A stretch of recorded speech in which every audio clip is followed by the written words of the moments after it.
Isang linggo lang matapos lagdaan ang Bangsamoro Framework Agreement, dalawang magkahiwalay na engkwentro ang naganap sa Mindanao. Ang una sa pagitan ng BIFF o ng Bangsamoro Islamic Freedom Fighters at MILF o ang Moro Islamic Liberation Front sa Mamasapano, Maguindanao. Sinundan naman ito ng sagupaan ng BIFF at ng militar sa Cabacan North, Cotabato kaninang umaga. May live report si Cedric Castillo. Cedric? Yes, Jessica. Nito nga mga nakaraang araw ay may ilang karahasan na naganap sa ilang bahagi ng Mindanao na di umano ay kasangkot ang BIFF o Bangsamoro Islamic Freedom Fighters. Ayon sa Philippine Army, isolated case daw ang mga ito at walang kinalaman sa Bangsamoro Framework Agreement. Sa barangay Lower Paatan at Cuyapon sa Cabacan North, Cotabato, nagkasagupa ang puwersa ng militar at pulisya at 30 armadong miyembro ng BIFF o Bangsamoro Islamic Freedom Fighter kaninang umaga. Ayon sa mga sundalo, mahigit isang oras nagpalitan ng putok ang magkabilang panig. Isa ang sugatan sa panig ng militar. Pinaniniwalaan namang ilang miyembro ng BIFF ang nasugatan at nasawi sa engkwentro. Agawan daw sa lupa ang pinag-ugatang hidwaan. Grupo raw nitong si Commander Pax ng BIFF, kapatid ng BIFF. Ito raw yung mga nandun at nangunguha ng mga goods ng mga tanim ng lupa sa lupa ng hindi lupa ng may lupa. That's why the police had to do their job and we provided support to the Philippine National Police. Sa pangambang muling umatake ang mga miyembro ng BIFF, mahigit 200 pamilya ang lumikas mula sa lugar. Sa isang eskwelahan sa barangay Lower Paatan, pansamantalang maninirahan ang ilan sa mga evacuee. Paano kayo nakarating dito? Naglakad. Lakad ba? Ano, ginulantang laki ng putukan doon? Oo, natakot lang siya may putok. Baka kasi madami yung mga bata. Sana tigilan na lang. Kawawa kasi yung mga bata. Mahirap pag walang pagkain. Mahirap pag walang pagkain na dala. Ang iba hindi pa nakakain. Ngayon? Kasunod ng engkwentro, hinigpitan na ang seguridad sa lugar. Sa bayan naman ng Mamasapano sa Maguindanao kahapon, hindi bababa sa 2 ang patay nang makapalitan naman ang putok ng BIFF ang ilang miyembro ng Moro Islamic Liberation Front o MILF. Mahigit 400 residente ang kinailangang ilikas dahil sa umunoy agawan din sa lupa. Giit ng Philippine Army, isolated ang mga kaso ng karahasan. There is no such connection with the framework dito. Ito yung dating old grudge nila which is family feud or rigo because of blood conflict.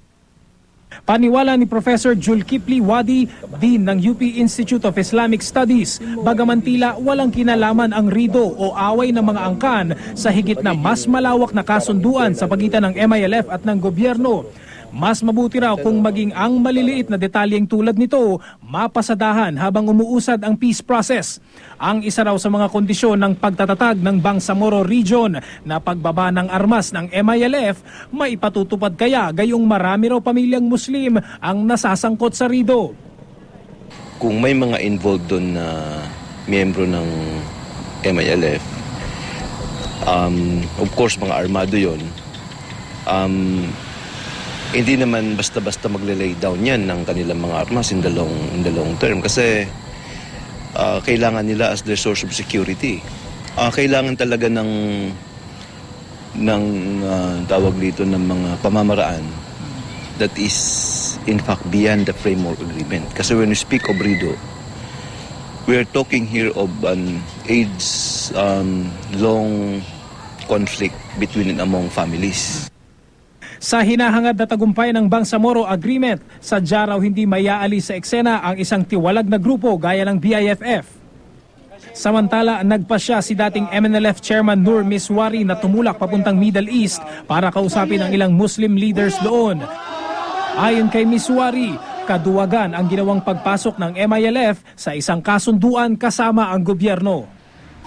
Well, alam mo ito ay conspiracy between the Philippine government on the one hand and Malaysia on the other. Nagamit lang ang mga kapatid namin, kawawa yun. Jessica, nakausap natin sa pamamagitan ng telepono si Professor Miriam Coronel Ferrer ng Government Negotiating Panel. At ayon sa kanya, talaga napakahalaga daw na pagtibayin yung Bangsamoro Framework Agreement dahil kung mapapatunayan eventually pagdating ng panahon na effective ang Bangsamoro region ay maaari daw itong maging tulay sa pagbabalik loob o pagbabalik gobyerno ng ilang mga rebel groups pa, Jessica. Okay. Alam ko may mga sektor at baka na brought up din ito dun sa negosyasyon sa pagitan ng gobyerno at ng MILF na sana yung MILF ang bahala dun sa kanilang breakaway group kasi mga miyembro nila dati itong BIFF sa lumalabas ngayon magkaaway na rin ang MILF at BIFF dahil nagkasagupaan sila dito sa insidente sa Mama Sapano sa Maguindanao. So medyo mahirap lutasin ito, Cedric. Yes, Jessica, tinanong natin yan dito nga kay Professor Coronel Ferrer. Ang sinabi niya sa atin, open pa rin sila sa hindi naman daw nila talagang kino-close talaga yung negotiation o yung pakikipag-usap between the government at sa mga rebel groups na ito pero like BIFF pero kung yung negotiations directly na katulad ng sa gobyerno at sa MILF ay kung magkakaroon nito sa pagitan naman ng government at saka ng BIFF wala daw sa ngayon wala talagang ganitong nakaset at ang sinabi nga nila ay medyo talaga inaasa nila sa MILF na sila yung makipag-usap dun sa kanilang mga breakaway groups para lalo pang mapagtibay itong Bangsamoro Framework Agreement nga, Jessica. Okay, pero mukhang komplikado nga dahil sila mismo nagsasagupaan na sa field, no? In any case, maraming salamat, Cedric Castillo.